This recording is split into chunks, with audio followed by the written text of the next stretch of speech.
तप करते हैं एक झलक देखने के लिए, उसके एक दर्शन के लिए व्यक्ति। आज मैं देखूंगा कि दुनिया बनाने वाला जो सर्वोपरि है, जो एकमात्र राजा है, वो है कैसा। भूल जाते हैं, रास्ता भटक जाता है, रथ कहीं का कहीं चला जाता है, फिर लौट कर आते हैं, फिर भूल जाते हैं। शाम तक पहुंचे और जैसे ही शाम को पहुंचे हैं, सबसे पहले कृष्ण और बलराम ही मिल गए। मन ही मन प्रणाम किया है, परिचय हुआ है। बाद में घर लेके गए हैं, काका से कुशल मंगल है पूछा है। घर पहुंचे, नंद बाबा ने स्वागत किया है, भोजन प्रसादी करवाई है, बिस्तर लगाया है, विश्राम के लिए भेजा। कृष्ण बलराम को सेवा में लगाया है। फिर पूछा, ये तो बताओ अक्रूर, तुम्हारे आने का प्रयोजन क्या है। अक्रूर ने कहा कि मथुरा में उत्सव है और मैं चाहता हूं कि कृष्ण बलराम को लेके जाऊं। बाबा ने मना कर दिया, बोले हमारे यहाँ तो रोज उत्सव है, तुम्हारे मथुरा में तो एक आध बार उत्सव हो रहा होगा। जब से कन्हैया आए हैं हमारे यहाँ तो रोज ही उत्सव है, इसलिए उत्सव नहीं दिखाना। तुम तो आराम से बैठो, इसके लिए क्यों परेशान हुए हो। आराम से बैठिए, रुकिए और मेहमानी करिए। नहीं, अब बोले उत्सव है, अच्छा खासा है, जाना है वहां ले जाना। बोले नहीं, हमें कहीं नहीं जाने देना। समझाया गुरु ने कि देखो बाबा, बड़े बड़े हो गए हैं, बच्चे सबको अच्छे होते हैं, लेकिन अब सीखेंगे कैसे, जाना आना, घूमेंगे, थोड़ा सा अच्छा लगेगा। अक्रूर से मना कर दिया। बोले नहीं, इस विषय को छोड़ दो, चर्चा छोड़ दो, दूसरी चर्चा। मैया के कान में आवाज पहुंची, मैया को पता चला कि अक्रूर लेने आए। रोने ही लग गई मेरे भाई बहन जोर जोर से। कन्हैया उठे हैं, पास में पहुंचे हैं,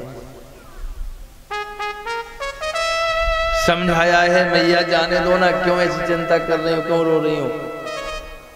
कैसे जाने दूं मां, और कौन जाने दे साहब, भगवान आता ही तो बहुत देर में है। कौन चाहे कि उसकी कृपा हो, वो हमसे दूर हो जाए।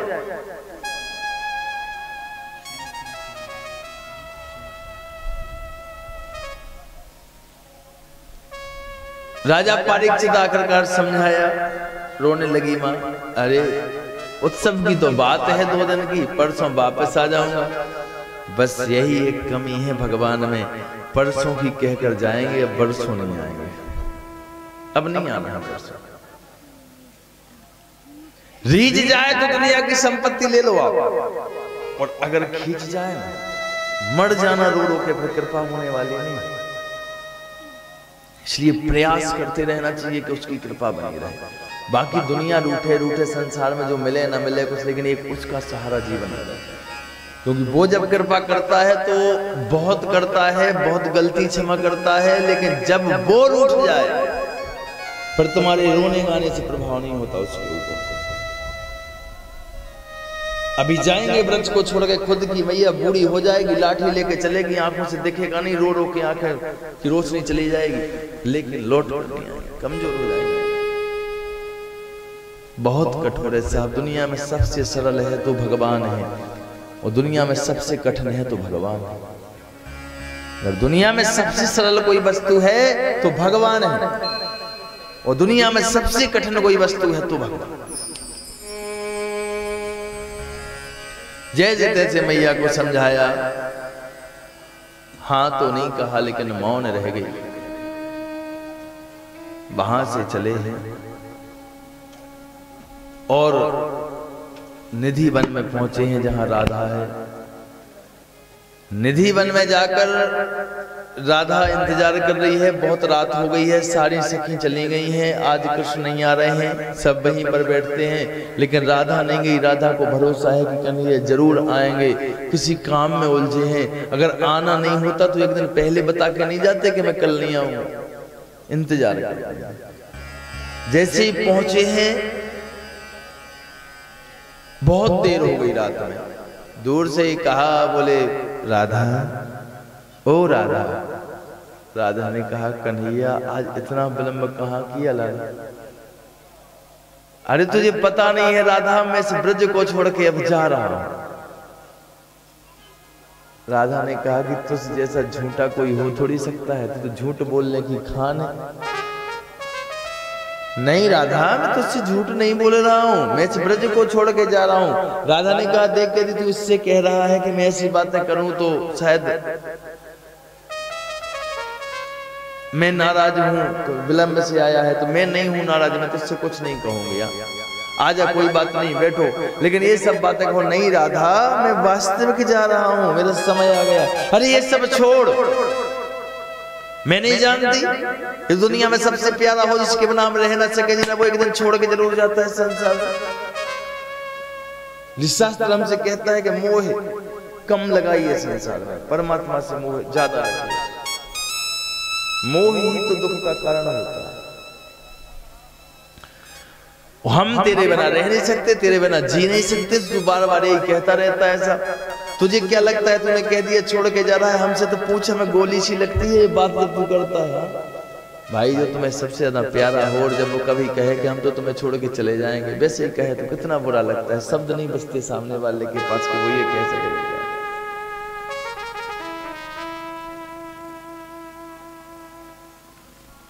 तू ये सब छोड़, पहले बैठ, मुझे एक सपना आया है, उसको समझ में नहीं आया। पूरी रात हो गई उस सपने में, मैं परेशान हो गई हूँ सपने को देखकर। वो सपने का अर्थ क्या है तो सब जानता है, बताना कैसा सपना आया। बोले मुझे सपना आया कि रात में किसी ने मुझे काले पानी के समुद्र में पटक दिया है और मैं उस समुद्र के पानी में डूब रही हूँ, मर रही हूँ, निकल रही हूँ, फिर मर रही हूँ। न मर रही हूँ, न जी रही हूँ, न सांस ले पा रही हूँ, न घबरा रही हूँ। पूरी बेचैनी हो रही, पूरी रात तड़प तड़प के हो गया। मुझे समझ में नहीं आया ऐसे कैसा सपना आया मुझे। बता कन्हैया कैसा आया, बैठ जा।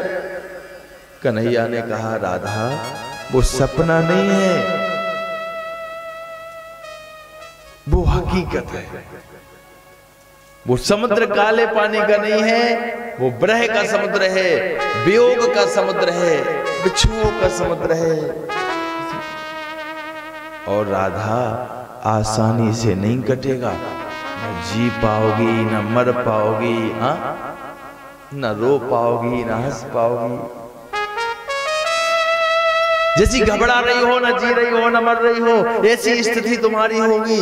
राधा ने कहा काय का वियोग, काय का बिछो, समझ में नहीं आया मुझे क्या कह रहे हो तुम। राधा याद करो वो श्री रामा का श्राप,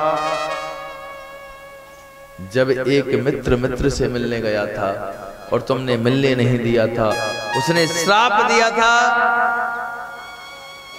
100 वर्ष का बिछो होगा।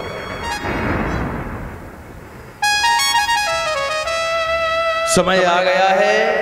राधा खड़ी हो गई। कृष्ण ये बताओ कि वो कब होगा वो बिछो, मुझे पहले ही बता देना, मैं तो तुमसे दूर रहना शुरू कर दूंगी, पहले से आदत डाल लेंगी, पहले से। होगा नहीं राधा, अभी से प्रारंभ होता है। और जो कहा प्रारंभ होता है, गिर पड़ी राधा, रोने लगी। कृष्ण ऐसा ना करो। हाथ पकड़ लिया, हाथ छुड़ाते हुए कृष्ण चले हैं, पलट कर भी नहीं देखा। कन्हैया एक बार पलट के देख ले, शायद तेरी ये नजर हमें जीने का सहारा बन जाए। पलट कर भी नहीं देखा साहब। वहां से चले हैं, यहाँ आए हैं, रथ तैयार हुआ है सुबह।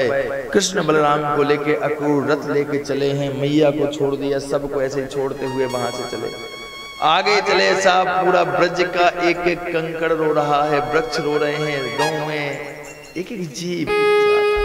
ब्रह्म के आने के बाद आनंद आ रहा था और जाने के बाद तो साहब जहां भगवान चला जाए, जिस जगह से भगवान ना हो, संत कहते हैं हर घट मेरो साइया खाली घट को जा घटना मेरो साया ता घट मर जहां भगवान है वहां आनंद है, और जहां भगवान नहीं है साहब, भगवान जिस जगह नहीं है, ता घट मर घट।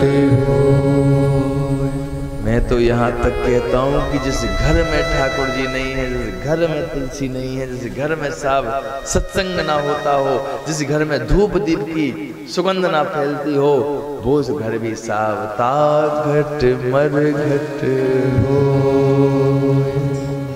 पूरे ब्रज को रोता हुआ चले हैं, वहां से गोपिकाएं बीच रास्ते में लेटी है।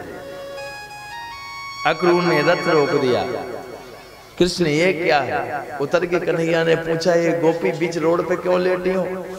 एक गोपी उठी, उसने कहा, इतना आसान नहीं है कन्हैया, छोड़ के जाना। प्रेम किया है तो प्रेम को पूर्ण करिए। अधर्म में जाकर, अधर्म में छोड़कर जाना प्रीत की रीत नहीं है। समझाया कि देखो राधा, मेरा समय है धर्म की रक्षा करनी और मुझे जाना। और साहब जब धर्म की रक्षा करनी होती है तो मोह का त्याग करना ही पड़ता है। जब तक मोह संसार में रहेगा तब तक धर्म की रक्षा नहीं कर पाओगे। तुम सोचो कि तुम ये भी चाहते हो कि हम भजन भी करें और ये भी चाहते हो कि घर का भी कोई काम ना छूटे। कैसे समझो? अरे अगर 1 घंटे भजन करोगे तो 1 घंटे काम तो छोड़ना पड़े कि नहीं? मोह का त्याग, अगर तुम भजन में भी बैठे हो, ध्यान तुम्हारा उस मोह में है, तो भी भजन किसी मतलब का नहीं। धर्म की रक्षा करने के लिए मोह का त्याग करना पड़ता है, अपनों से भी बुराई पैदा करनी पड़ती है। साहब विभीषण ने धर्म का पालन किया तो भाइयों से भी दुश्मनी करनी पड़े।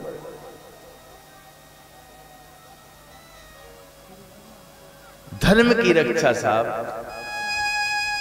एक बहुत अच्छी एक वो पढ़ी थी, सत्य घटना कहाँ की थी कि राजा थे कोई, उनकी शादी हुई, जैसे ही बड़ा प्रेम करते थे पत्नी से, नए राजा थे, और युद्ध छिड़ गया कहीं पे। राजा युद्ध करने के लिए चले गए, राज संकट में आ गया तत्काल विवाह के कुछ ही दिन पश्चात। अब ध्यान रहे, एकदम से रोज भेजे एक सैनिक को, जाओ पहले महल में पूछ के आओ मेरी रानी का क्या हो रहा है, मेरी रानी क्या कर रही है, पूछ के आओ। तो ये लगाई रहे सुबह शाम, वही ध्यान, वही ध्यान। रानी समझ गई कि युद्ध हारने की कगार पे है, क्योंकि महाराज का मन नहीं है कि वो युद्ध में, मन तो यहाँ रखा है मोह में, और युद्ध करें और बार-बार भेजे तो समझ गई कि इनका युद्ध राज पर जाने वाला है, गुलाम होने वाला है। अब की बार सैनिक आया तो उसने अपना सिर काट के और रखवा के थाल में भिजवा दिया कि ये दे देना कि ये है रानी तुम्हारी। उसको पेश किया गया। सत्य घटना पड़ी, तुम्हें ध्यान नहीं रहा कौन सी जगह ये लोग जब सामने देखा ये क्या है, मोह में धर्म की रक्षा नहीं होती राजन, ये तुम्हारी पत्नी ने कहा है। अब तो मोह का त्याग हो गया, अब युद्ध पे ध्यान दीजिए। मेरा कहने का मतलब ये है कि धर्म की रक्षा करने के लिए मोह का त्याग करना पड़ता है, और वैसे भी सब धर्म प्राप्त करने के लिए भी धन का त्याग करना पड़ता है, समय का त्याग करना पड़ता है। तुम सोचो कि नहीं हमें धर्म भी मिल जाए और हमारा, ये कठिन है साहब।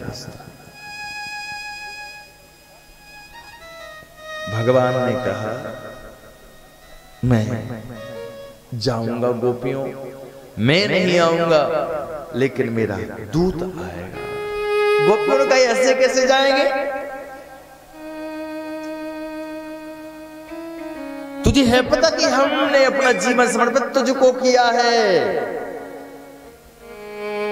और जब छोड़ के ही जाना था तो क्यों इतनी लीलाएं की? पहले से दूर रहता, और मारना ही था हमारे लिए, क्योंकि तेरे बिना तो हम ऐसे मर जाएंगे जैसे किसी मछली को जल से दूर कर दिया जाए।